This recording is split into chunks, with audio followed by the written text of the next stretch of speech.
Hi students, to last class আমি কি শিকিলো কুলম্বস ল শিকিছো ন আটাই বুজি পাইছা আই হোপ কাৰণ মই কৈছো বুজি নাপালে সুধিবা কিছুমানৰ কনফিউজ আছে যদি সুধি চাও ঠিক আছে এতিয়াও যদি বুজি পোৱা নাই আগৰ ভিডিওটো চাবা কুলম্বস লটো তাৰ পাছত আমি কি শিকিম ফেক্টৰ ফৰ্ম শিকিম এতিয়া ফেক্টৰ ফৰ্ম বুলি ক'লে তোমালোকৰ মনত কি আহে যে আমি এতিয়া কি পাম ডাইৰেকশন পাম ন কাৰণ ইয়াতো দুটা ফোৰ্স পাম দুটা ফোৰ্সৰ কি বেলেগ বেলেগ ডাইৰেকশন ফোৰ্স দুটা কি পাম আমি দুটা চাৰ্জৰ মাজত যেটো ফোৰ্স হয় হেতু ফোৰ্সক কি বুলি কয় ইলেক্ট্ৰোস্ট্যাটিক ফোৰ্স বুলি কয় আমি কুলম্বস লৰ পৰা পঢ়িছো এতিয়া দুটা চাৰ্জৰ কাৰণে দুটা বেলেগ বেলেগ ফোৰ্স পাও q1 চাৰ্জৰ কাৰণে q2 এ ফোৰ্স দিব q1 ৰ ওপৰত আকৌ q2 চাৰ্জৰ ওপৰত আকৌ q1 এ ফোৰ্স দিব তো এই ফোৰ্স দুটা কি হয় ইকুৱেল হয় বাট কি opposite in nature no to opposite mane ki duotare direction ki beleg beleg to direction er kotha porim mane ki ami ki porim factor form porim to eta electrostatic force or equation to ki asil F equal to k q1 q2 by r square etu to sobore monot ase q1 aru q2 er major distance to hoise r aru etu ki force electrostatic force electrostatic force of attraction হবো যদি charge দুটা opposite নেচাৰৰ হয় মানে এটা যদি negative আৰু এটা যদি পজিটিভ চাৰ্জ হয় তেতিয়া হিয়ৰ দুটাৰ মাজত অ্যাট্ৰাকশন হবো আৰু ফোৰ্সটো কম আমি ইলেক্ট্ৰোস্ট্যাটিক ফোৰ্স অফ অ্যাট্ৰাকশন আকৌ যদি ফোৰ্স দুটা সেম নেচাৰৰ হয় যদি দুটা নেগেটিভ চার্জ হয় বা দুটা যদি পজিটিভ চার্জ হয় তেতিয়া কি হবো চার্জ দুটাৰ মাজত ৰিপালশন হবো তেতিয়া আমি কি কম ইলেক্ট্ৰোস্ট্যাটিক ফোৰ্স অফ ৰিপালশন তো এতিয়া চাবা আমি q1 আৰু q2 চাৰ্জ দুটা ভেক্টৰ ফৰ্মত পঢ়িম তো ভেক্টৰ ফৰ্মত পঢ়িম মানে আমি প্ৰথমতে কাৰ্টেজিয়ান এক্সিস দুটা ড্ৰ কৰি ললো এডাল হল ox এডাল oy এটা ধৰা এখিনি জাগাতে আছে q1 আৰু q2 চার্জ দুটা ইয়াত আছে q1 ইয়াত আছে q2 তো এতিয়া পজিশন ভেক্টৰটো মনত আছে q1 ৰ পজিশন ভেক্টৰ কি হ'ব অৰিজিন আৰু q1 পইণ্ট টু জয়েন কৰা ভেক্টৰডাল হ'ব q1 ৰ পজিশন ভেক্টৰ আমি r এৰে ইন্ডিকেট কৰো তো এটো লিখিম r1 লিখিম q1 কাৰণে r1 লিখিছো নেক্সট q2 ৰ পজিশন ভেক্টৰ কি হ'ব অৰিজিন আৰু q2 কানেক্ট কৰা ৰেখাডাল ঠিক আছে তো মানে এডাল কি r2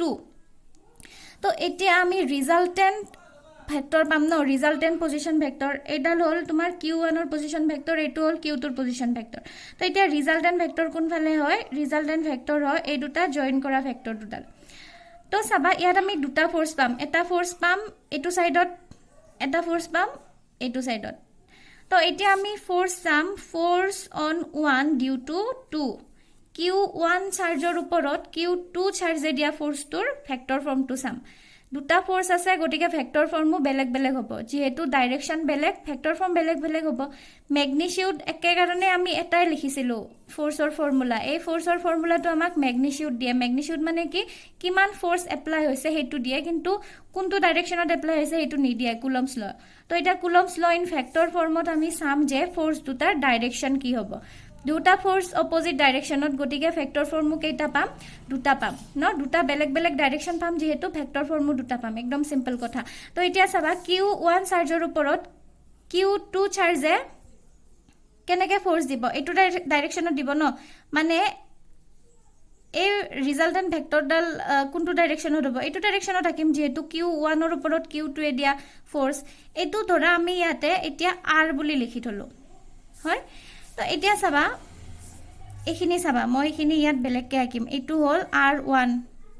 r1 এনেকে দিছো মানে কি মই ডাইরেকশনটো বুজাইছো 0 ৰ পৰা q1 এটো এটা ভেক্টৰ পাম r2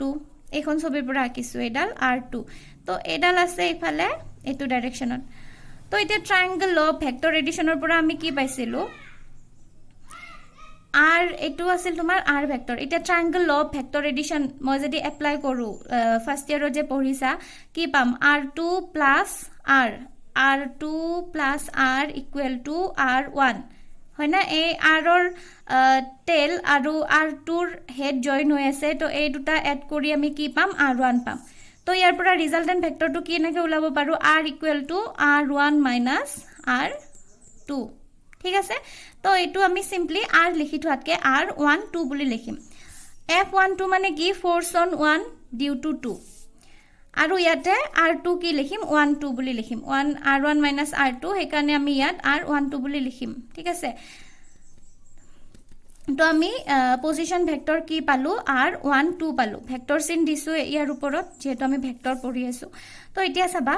আৰু এটা কথা তোমালোকক মনত পেলাই দিও ইউনিট ভেক্টৰটো কেনেকৈ লিখেনো ধৰা মই তোমালোকক i ইউনিট ভেক্টৰৰ ধৰা r ইউনিট ভেক্টৰৰ কথাই কৈছো r বাদ দিয়া এটা যিকোনো a ইউনিট ভেক্টৰ লৈছো a ক্যাপ তো a ক্যাপটো আমি কেনেকৈ লিখিব পাৰো a vector by modulus of a এনেকৈ লিখিব পাৰো এটো এটা ফৰ্মুলা আছিল পাইছিলা a unit vector equal to a vector by modulus of a এটো এটা ইম্পৰ্টেন্ট ফৰ্মুলা কোনোবাই যদি মনতো নাই এটো লিখি থৈ দিবা ঠিক আছে তো এতিয়া সোয়া a ইউনিট ভেক্টৰে আমাক কি দিয়ে ইউনিট ভেক্টৰ মানে তাৰ নাম ইউনিট কিয় হল বিকজ ইহতৰ ম্যাগনিটিউড 1 আৰু ভেক্টৰ নামটো দিছে মানে কি ইউনিট ভেক্টৰে আমাক কি দিয়ে হদায় ডাইৰেকশন দিয়ে x এক্সিসৰ ইউনিট ভেক্টৰ আছিল i ক্যাপ y এক্সিসৰ ইউনিট ভেক্টৰ আছিল j ক্যাপ মনটো আছে সবৰে তো এতিয়া চাবা আমি এতিয়া যেটো ফোৰ্সৰ ইলেক্ট্ৰোস্ট্যাটিক ফোৰ্সৰ ফৰ্মুলা আছে হেতু আমি কেনেকৈ লিখিম k q1 q2 বাই r স্কয়াৰ লিখি আছিলো এবাৰ ভেক্টৰ ফৰ্মত লিখিম ন এবাৰ কি লিখিম ৰিজাল্টেন্ট ভেক্টৰটো লিখিব লাগিব r12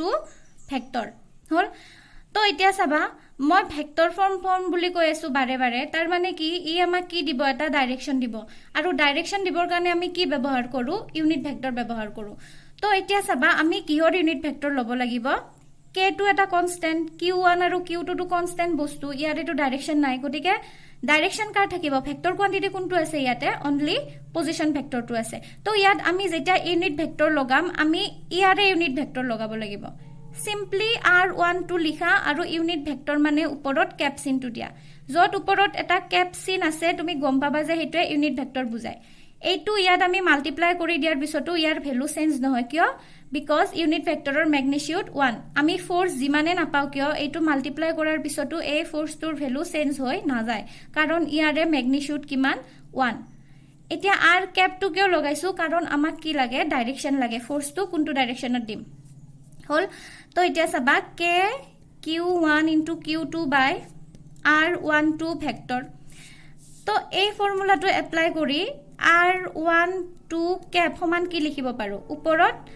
a ক্যাপ মানে কি আছিল ওপৰত a ভেক্টৰ মানে r12 vector by mod of a মানে মডুলাস অফ r12 হল বুজি পাইছা ইয়াত আমি ভেক্টৰ চিনডাল নিদিও হা এই ভেক্টৰ চিনডাল তোমালোকে নিদিবা এটো আমি এনেকে ৰাখো আমি ভেক্টৰ ইয়াত যেহেতু দিছো ক্যাপ ইয়াত এই ভেক্টৰ চিনডাল আমি নিদিও তো ইয়াত চাবা মডুলাস অফ r12 ভেক্টৰ হল তো ইয়াত r ক্যাপৰ জায়গাত আমি কি লিখিব পাৰো r12 vector by modulus of r12 vector এটা এই মোড অফ r12 ভেক্টৰে কি দিয়ে ইয়াৰ এটা ম্যাগনিটিউড দিব ন তো আমি কি লিখিব পাৰো k q1 q2 বাই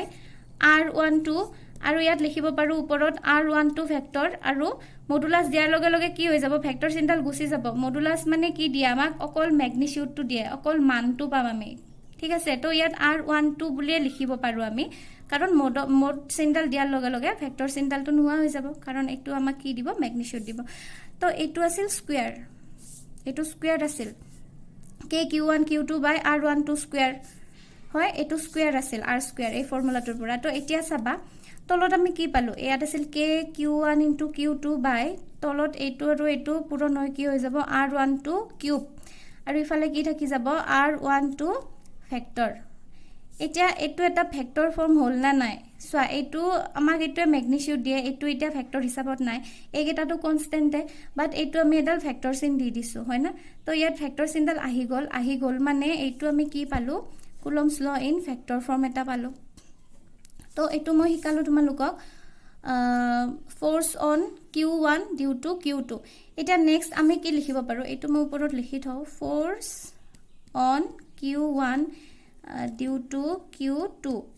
হল নেক্সট আৰু এটা পাম কি পাম force on q2 due to q1 force on q2 due to q1 এটা পাম হেতু আমি f21 বুলি লিখিম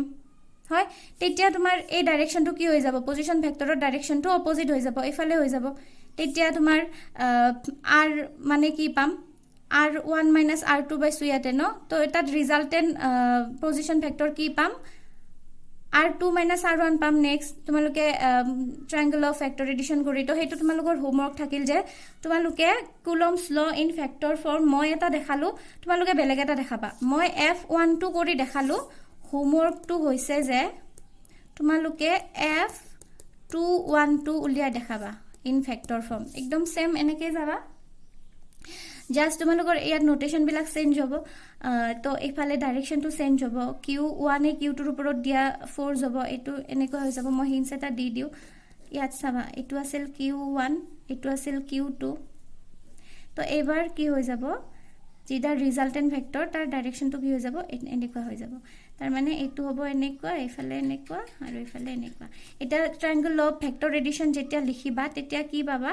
R1 plus R equal to R2 R1 plus R equal to R2 ইয়াৰ পৰা R উলাই লবা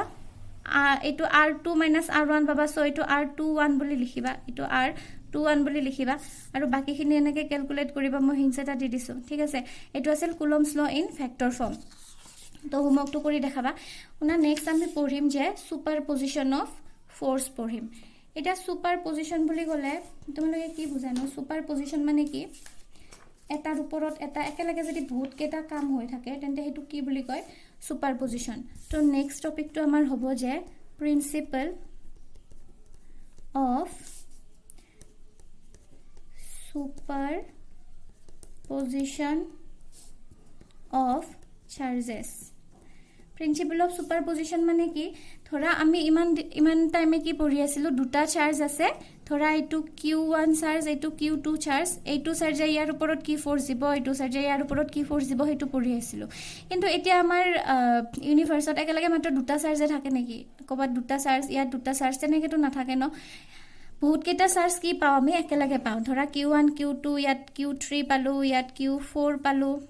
ইয়াত ধৰা Q0 বুলি লৈছো এটা নেক্সট ইয়াত Q5 এটা চাৰ্জ লৈছো ইয়াত বহুত চাৰ্জ একেলগে আছে তো সব চাৰ্জ যেতিয়া এনেকৈ একেলগে থাকিব তেতিয়া Q1 এ অকল Q2 ৰ ওপৰতে ফোৰ্স দিব নেকি অকলটো Q2 ৰ ওপৰতে ফোৰ্স নিদিয়ে ন Q1 এ Q2 ৰ ওপৰতো ফোৰ্স দিব Q4 ৰ ওপৰতো ফোৰ্স দিব Q5 Q0 ৰ ওপৰতো ফোৰ্স দিব সবৰে ওপৰত ফোৰ্স দিব তেনেকৈ Q1 ৰ ওপৰতো সবে ফোৰ্স দিব 5 এ ফোৰ্স দিব 2 এ ফোৰ্স দিব Q0 এ ফোৰ্স দিব মানে একেলগে বহুত কেটা ফোৰ্স আমি কি পাম একে টাইমতে হৈ থকা পাম তো একেলগে যদি তোমাৰ 2 3টা 4টা বা বহুত কাম একেলগে হৈ থাকে তেন্তে হেতু কি বুলি কয় আমি সুপাৰপজিশন বুলি কও তো এতিয়া চাবা সুপাৰপজিশন প্ৰিন্সিপলে আমাক কি দিয়ে ধৰা আমি ইয়াত Q0 চাৰ্জটো এটো Q0 দেখিছানে এই Q0 চাৰ্জটোৰ ওপৰত বাকি কেটা চাৰ্জে কি ফোৰ্স দিয়ে আমি হেতু চাব লাগে এটা এটাকে ধৰিম ফাৰ্স্ট আমি Q0 ৰ ওপৰত চাম Q0 ৰ ওপৰত Q1 এ ফোৰ্স দিব এফালে Q2 এ ফোৰ্স দিব Q5 Q4 Q3 প্ৰত্যেককে বেলেগ বেলেগ ফোৰ্স দিব নে নাই Q0 ৰ ওপৰত Q1 এ ফোৰ্স দিব ধৰা F01 মানে force on Q0 due to Q1 next Q2 এ কি ফোৰ্স দিব Q2 এ ফোৰ্স দিব force on Q0 due to Q2 next পাম force on Q0 due to Q3 Q0 to Q0 বুলি মাতিব পাৰি মই এখানে Q0 বুলি মাতি আছো নেক্সট কি পাম force on Q0 due to Q4 force on Q0 due to Q5 এনেকৈ Q0 ৰ ওপৰতে আমি বহুত কেটা ফোৰ্স একেলগে হৈ থকা দেখা পাম মানে Q0 এ যে অকল Q1 ৰ পৰাই ফোৰ্স পাব তেনেকুৱা নহয় ওচৰত যিমান চাৰ্জ আছে সবে Q0 ৰ ওপৰত ফোৰ্স দিব বা তেনেকৈ আমি Q1 ৰ কথাও চাব পাৰো Q1 ৰ ওপৰত অকল যে Q0 এ ফোৰ্স দিব তেনেকুৱা নহয় যিমান চাৰ্জ আছে সাৰাউন্ডিংছত সব চাৰ্জে ফোৰ্স দিব এতিয়া যদি তাৰ পৰা আমি পাৰ্টিকুলাৰ এটা চাৰ্জ লৈ লও যেনে আমি Q0 চাৰ্জটোৱে লৈ লৈছো Q0 চাৰ্জটোৰ ওপৰত Q1 এ ফোৰ্স দিব Q2 এ ফোৰ্স দিব সবে ফোৰ্স দিব ন